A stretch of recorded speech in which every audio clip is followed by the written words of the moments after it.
Okay, so I want to discuss how I believe that society made me gay. Okay, because I used to identify as gay and queer and those types of things, but I no longer identify with that.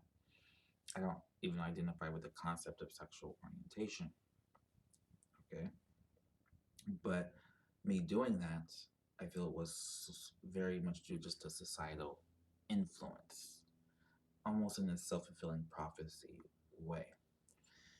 Because I feel one of the big ways I was sort of pushed in that direction was when people started calling me gay. Like, I never, when I first started hearing about gayness, it was other people saying, like, oh, he's gay. He's gay. Like, I never identified that way or anything. It was just people calling me that. But people were calling me gay so much that it was almost in this social programming way, this almost psychic programming. If someone's like, you're gay, you're gay, you're gay, you're like, hmm. Almost like hypnosis, right? Like, maybe I am gay type of thing. Or I guess I am gay. Okay. And the reason people were calling me gay, because I had that sort of stereotypical flamboyant behavior and maybe a little bit of a, girl, woman persona thing going on there.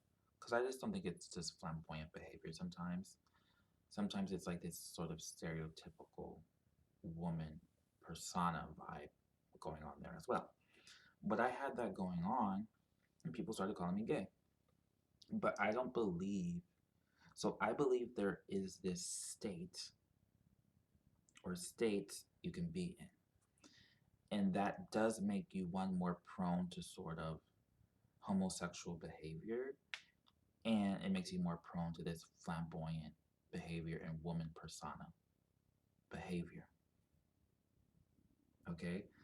But even if that's correlated or makes you more prone, it doesn't always equate to that, right? Have you guys seen those people like who are flamboyant or have those vibes and they keep insisting that they're not gay, right? You kind of seen that with Shawn Mendes, that famous person who had to make several videos insisting that they're not gay, and it's not they were never like sort of caught with another guy being erotic with another guy. It's all based on mannerisms and behaviors and stereotypes and that type of thing.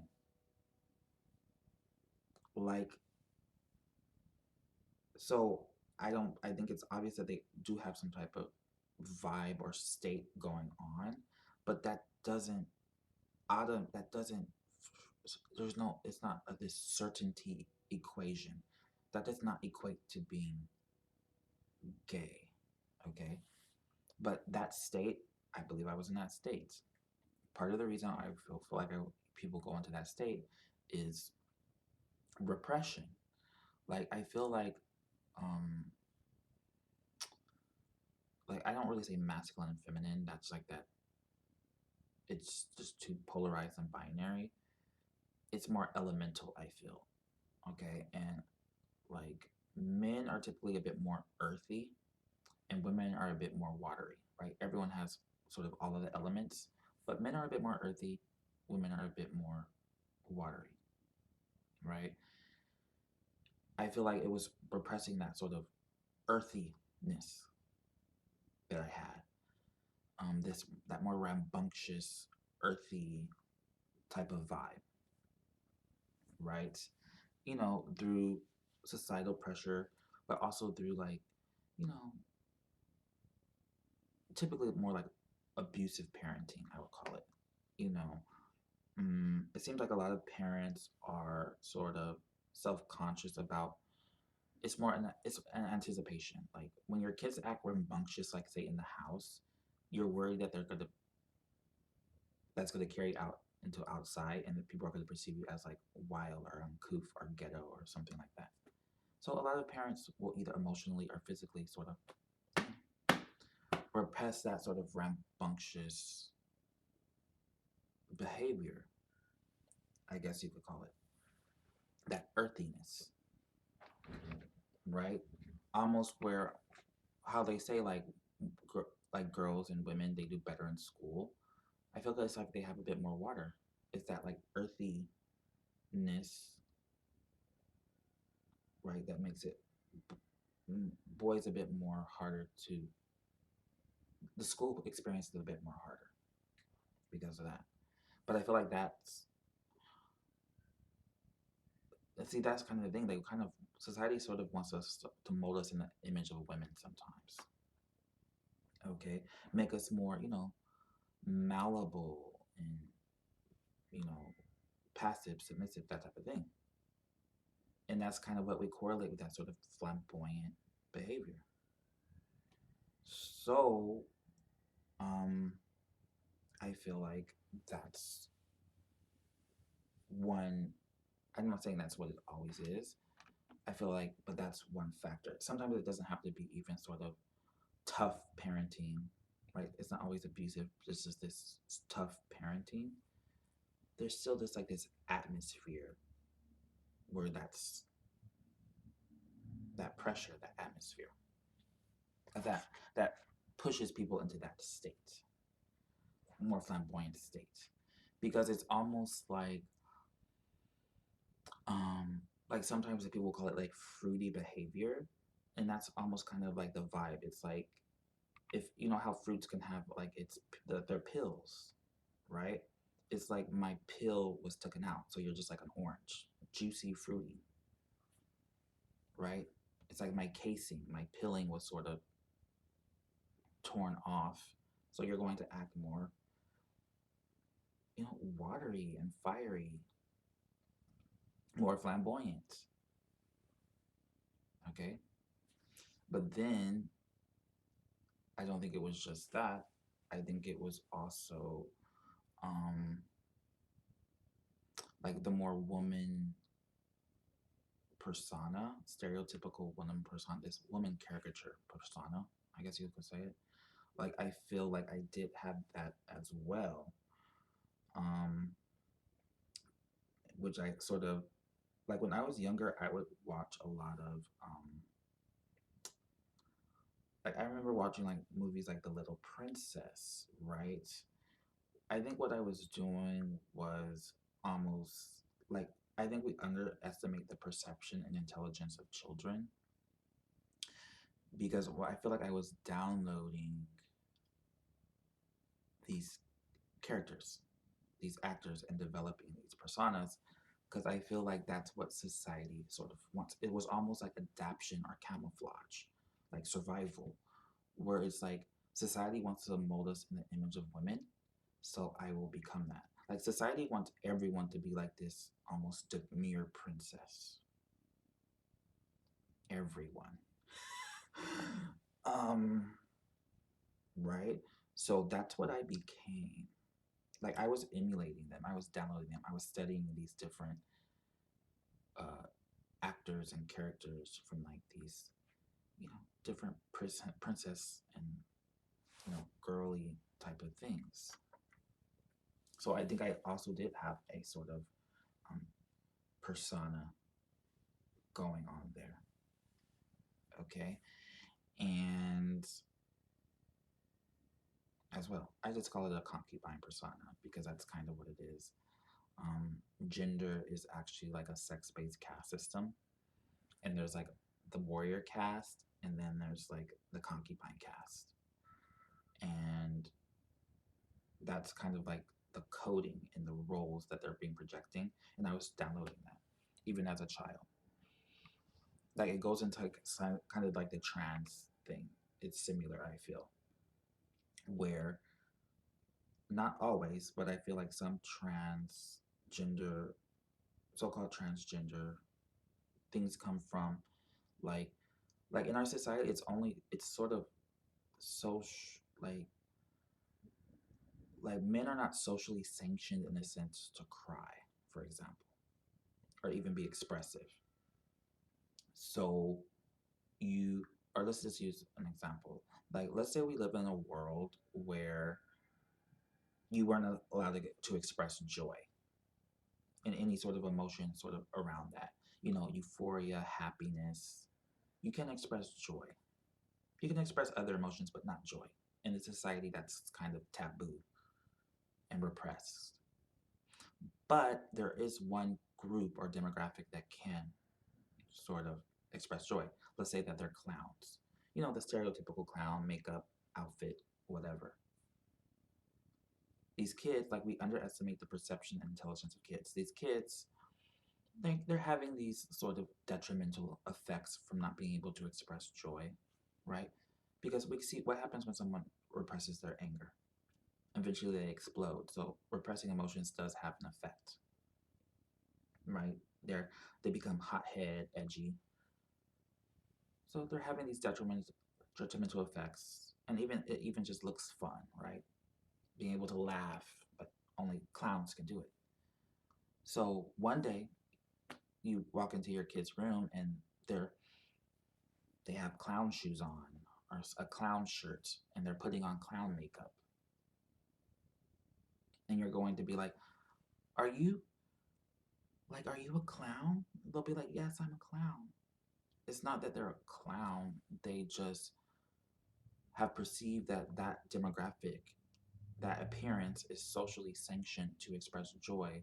So it's almost like they feel like they have to become a clown to as an outlet to be able to express joy. That's what they would do. And it's kind of the same thing. They developed a clown. They started to develop a clown persona as camouflage because it's like they're camouflaging themselves. You have to camouflage yourself to be able to express joy or as an outlet.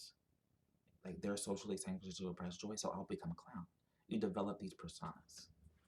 I developed this sort of concubine persona, right?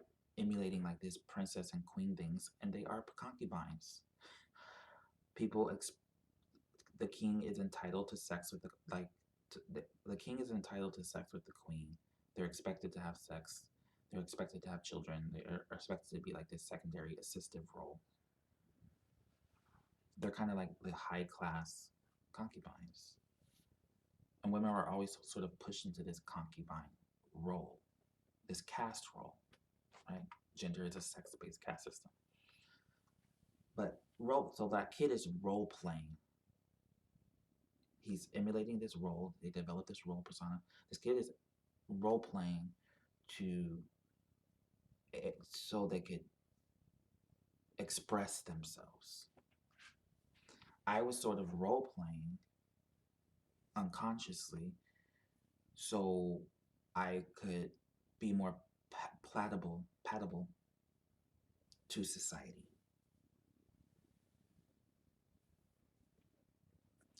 The thing it's like it's almost mixed signals. Society wants that from us, but they also want you to play the warrior role, right? The hard, it's like hard Iron Man, Golem, almost RoboCop role, you know, emotionalist, expressionless, inanimate, hard, aggressive type of role. But I didn't want to do that.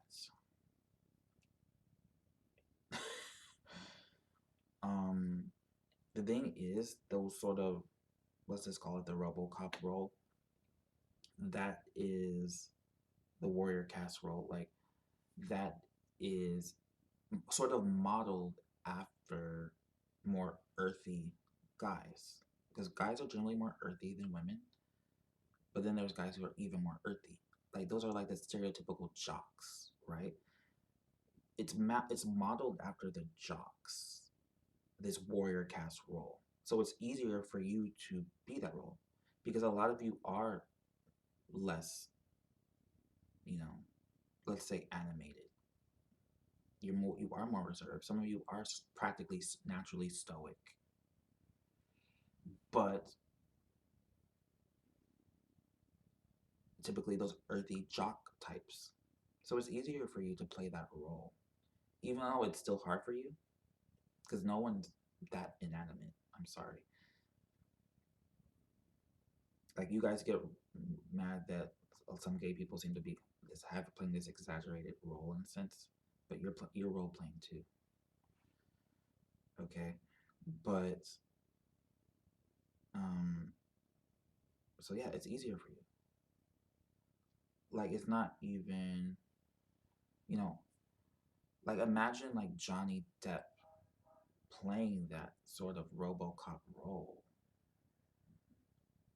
Like, like you even sometimes people suspect that these people like for a second they know that they probably aren't innocent, but like are they gay? But no, they're just animated. They're just being kind of flamboyant. And that's the same thing. I'm not. I have some sort of jockey vibes, earthy vibes, but I'm more, spacey type. You know, like I was basically like an emo in high school. These other sort of demographics, I know personality types find it harder to play that.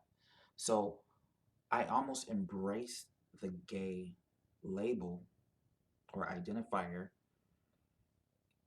because it's like people almost leave you alone. They don't pressure you as much to play the warrior cast role, right? Imagine because it's not just sort of spacey or like Johnny Depp is a more has some water in there too, some fire, that sort of flamboyant and not that animated, expressive, like that charisma. It's harder for people with high charisma, right? That sort of fiery energy to play that RoboCop warrior cast role. It's even harder for some more airy, like logical types, like the Micro Sarah, Bill Gates type. Like people have like this polarized view of it, like the typical stereotypical jock and then gay men.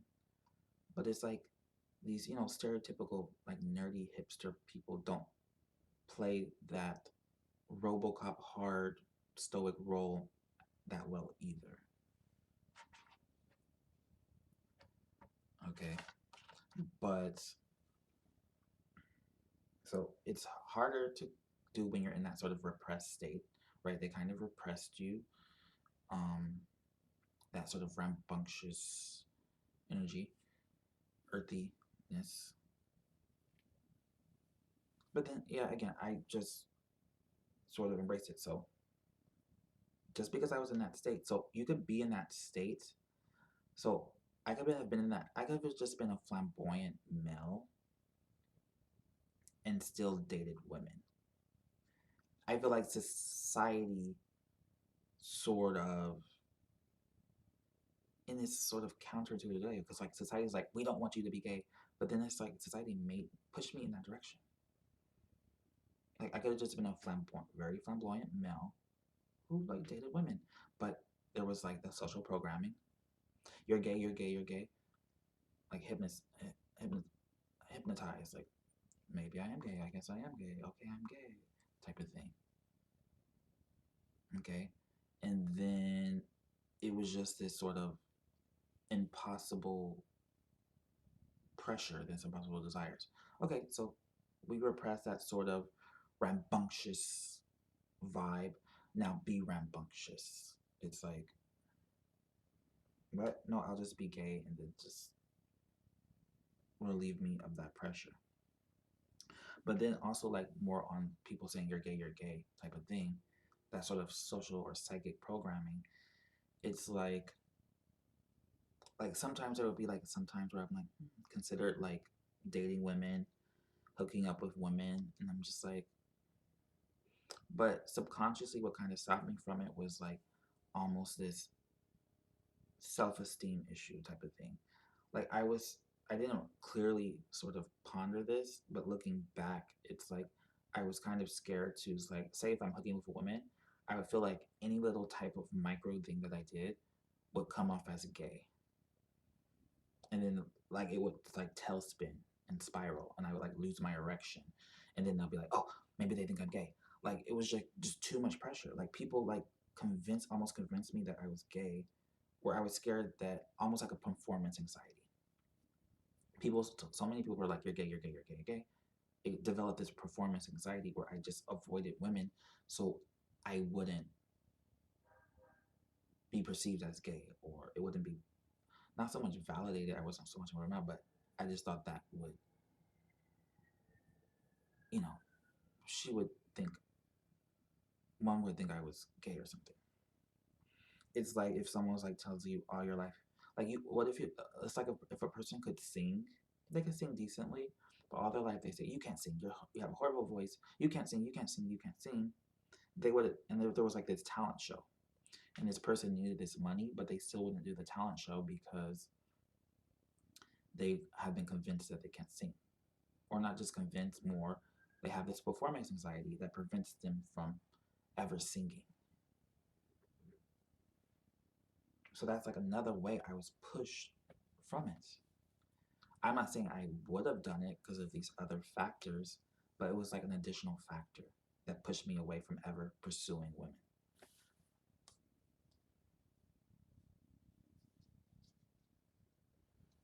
Okay. And then, like, I could have even been flamboyant with this sort of concubine or caricature woman persona and still dated women. But there was just all those factors. Like, so my personality doesn't really match sort of the model, the warrior cast model. And then, the sort of societal programming or pressure. And then it sort of doubled, I guess, like almost a silver lining, or just the side effect of it was I embraced it because it acted as like a cloak or a buffer. There's no longer that sort of expectation or pressure to do those things, be those things, which were hard to do because of society, right? Because of being in that sort of repressed state, right? Um,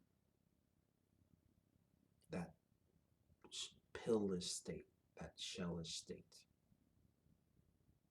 So,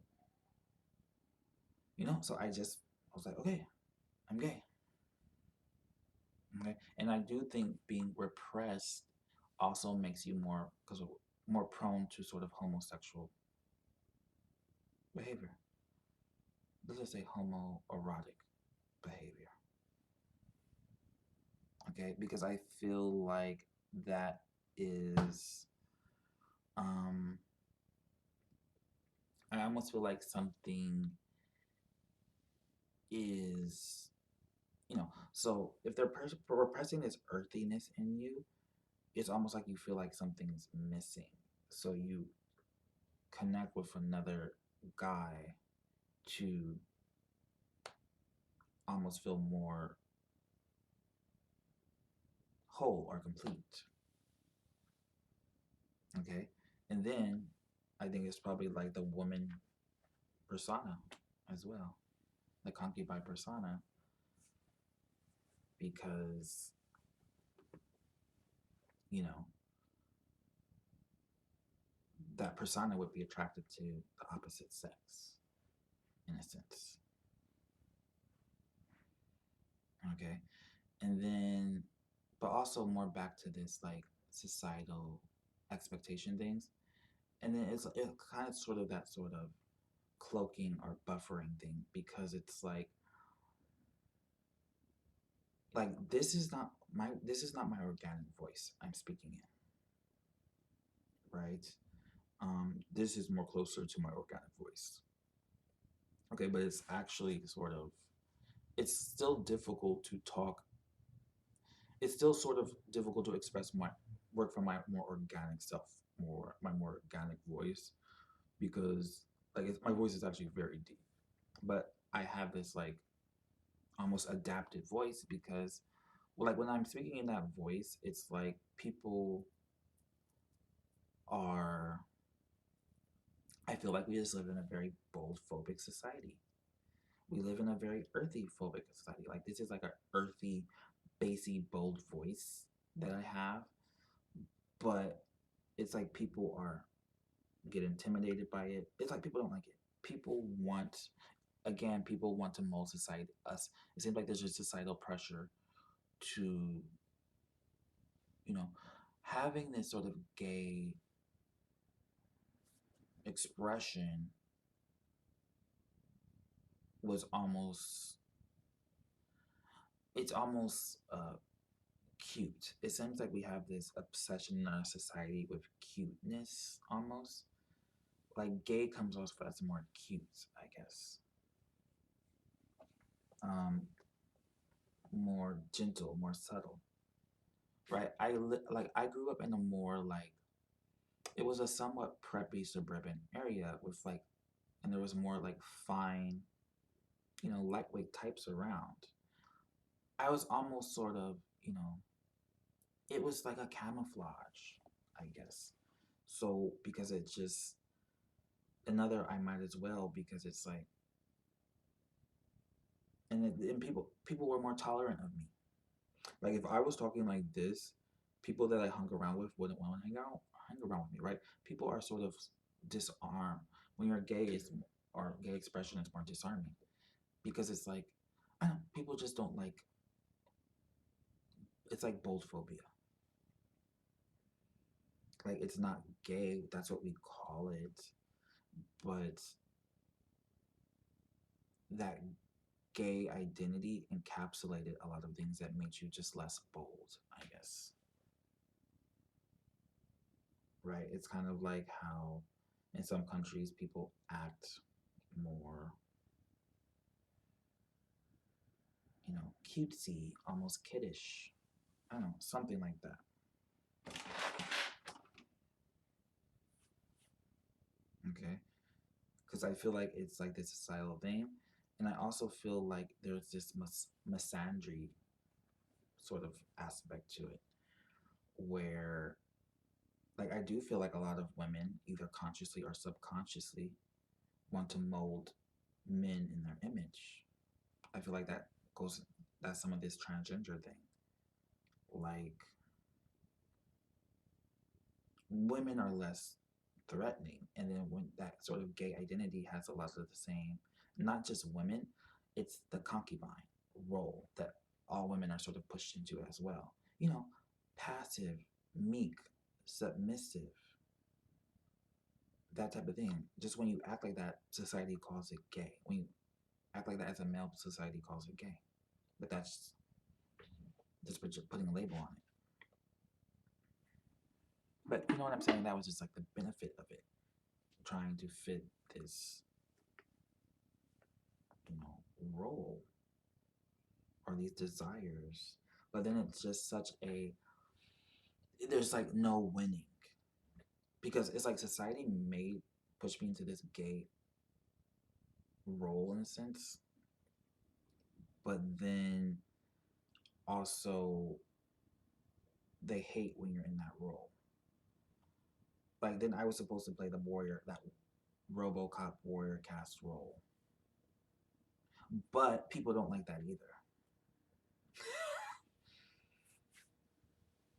It's like we like it in this like fantasy unrealistic way, like like how a lot of society and some women, it's like it's like they treat us like robots. Like they like when we fight in wars or if there's a noise downstairs, like the man should go and check, right? It's like they want on demand aggression. Like, but it doesn't always work that way. Like, okay, you're only allowed to be aggressive and like rambunctious in this certain perimeters. Only here, here, here, and here. It's kind of like when I was reminds me of like when some women were demanding like, don't flirt with us at the grocery store, don't flirt with us at the gas station. You're only sanctioned to flirt for us at bars and clubs. It's like this unrealistic expectations and desires. Like it, it, mm, they don't like that either, especially if you have more bold features, a more bold nature, a more bold personality. because then I'm like the thug. It was almost a choice. Like, do you want to be perceived and treated like a thug, or do you want to be perceived and treated like you're gay? And I guess I sort of chose gay because there was more benefits. Like, you get to, like, I even feel that now. Like, you get to, I got to dance. It sounds silly, but you got to dance. You got to wear more colorful clothing. Um, you get to listen to this type of music, that type of music. There's like, it's like you're almost, it's more tolerated when you have this gay identity for some reason. It's just, again, less pressure expectations. Like, I do like pop music. I do like doing this, dancing, this or that. So it's like I had a choice. But it should have just been like, I should have just been, we should just let it flow. Let people be. Like that clown analogy. Kid, you wouldn't catch your kid putting on clown clothing and clown makeup if you just let them express joy. Um, I wouldn't have shifted into that more flamboyant state or adopted these personas if I was just allowed to be rambunctious. I'm not saying like just let people rip, but there wasn't really any outlets to be more earthy. And I'm not just reducing this earthiness to like rambunctious. I'm just using an example, but you know, it's more practical, just practical rambunctious expression, or these different type of things. But I feel like there's like larger forces at hand, because it's like I feel like a lot of this stems from like a lot of people are just seem to be very let's just say delicate, right? Some of you delicate types um are sort of the driving force behind this sort of, I guess, almost cutification, I guess you could say, where you want everything to be like, it's all sort of connected with all these other things. Like, sometimes you feel pressure to always have a smile on your face. And it's like coming from these delicate types where you want everything to be this cute, happy world when that's not the reality of the situation. Like, you do, um, like dressing up, you do like bold people in like women clothing or just concubine clothing because it's less threatening to you. Like, black identified people, black cast people in concubine clothing, it's less disarming, it's less threatening to you, and you like that because you're like delicate and you're cute. Like, it's like a lot of molding, people want to mold people in their image. It's like, but then it's like this cherry picking thing, because you like us when we're being security guards and soldiers in the military and that type of thing. It's like very mixed signals. Or like how people don't like thugs, but then they look up thug porn. You know what I'm saying? It's like this weird love hate thing everyone has, when we should just like, how about no love and no hate? Like, just neutral. You know what I'm saying? Like, I don't think being more earthy is good or bad. There's nothing wrong with being like these sort of stereotypical earthy jocks. Like, sometimes you guys are pressured to be almost flamboyant. I mean, some of you are near flamboyant. Let's just say animated, charismatic. But a lot of you aren't. A lot of you are less so. But I don't think anyone, maybe some people are practically are, but you have less fire, you have less charisma. And that's okay. It's not good, it's not bad. Like, it seems like we need to shift more into like behavior and character, but we're so still stuck on like personality, like nature and appearance. Like if people just let me be, we don't just let people be. It kind of goes into that thing where it's like you need a father in the house and you need to train him to be a man and you need to do this and that and the fourth. It's like that doesn't even make sense either. It's like if it's if there's a male behavior, a man behavior, then it wouldn't need any external prodding or pressure or instruction. Like jaguars, male jaguars are not confused on how to be a man, an adult male, because they weren't raised by like a father jaguar.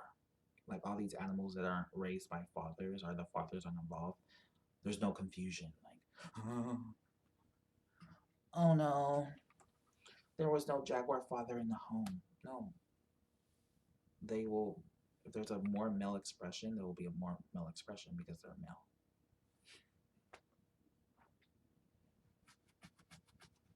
You know what I'm saying? But then it's such a hot mess because it's like how we're coding things and like this binary coding and casteism, right? Because the other way direction you guys will, if your kid puts on like a pink skirt, if your male kid picks on a pink skirt, you're gonna want to police that too. When males have worn skirts all throughout history, and you know, it's not male or female. It's just a skirt. It's just cloth in a certain shape. Like, not to get too off subject, but everyone's androgynous, so it doesn't really matter what you wear, and that's that in the fourth. But like on the other hand, like some of these people who identify as like gender fluid and transgender, it's like sometimes like in my opinion, you guys are dressing your personas and not yourselves, right? Because I said I had this like concubine persona, um, you know, um, and then looking back and that's ridiculous. Like I know people are saying my appearance, but I feel like even I was doing extreme things to match that. Like I was almost like I wouldn't say I was anorexic. Actually, I don't like those terms, but I was very skinny. And I looking back, I realized I was trying to be palatable. I was trying to be small and cute and less bold, less imposing, less intimidating, less threatening, I guess you could say. Okay. And I know that my appearance doesn't match, especially if I'm using my more organic voice. Like I don't use my more organic, it literally hurts sometimes because I feel like society, like, evil eyes when you're using your voice and like when I sometimes use my organic voice, some people will literally like it's like okay, my voice isn't that deep, but um, but I mean, but sometimes I would talk loud because I was working from a persona, and I know that sounds ridiculous, but I did have a persona, like a cutesy princess persona, like even a different appearance, like because it was all I was watching all these, and I'm not saying don't let your kids. I think kids could watch anything, but like if we were live in a healthy society, I could watch a princess movie, a typical Disney princess, and I wouldn't be downloading it. I was just more using it as a tool because I'm always like, oh, so this is what you want? Okay, I'll become that. But um, yeah, that's my take on that. Okay. I just think it as of that Shawn Mendes perspective. Like, I do believe that they are in a state, but that state doesn't equate to anything. Just let people, you know, be. Okay, because it doesn't even make sense where it's like, Like, you guys believe in being gay and not being gay at the same time. Like, so if some guy, like your guy friend, was like, yeah, I messed with a guy just to try it out, you guys will be like, you're gay, right? But then you guys also believe that being gay is a choice.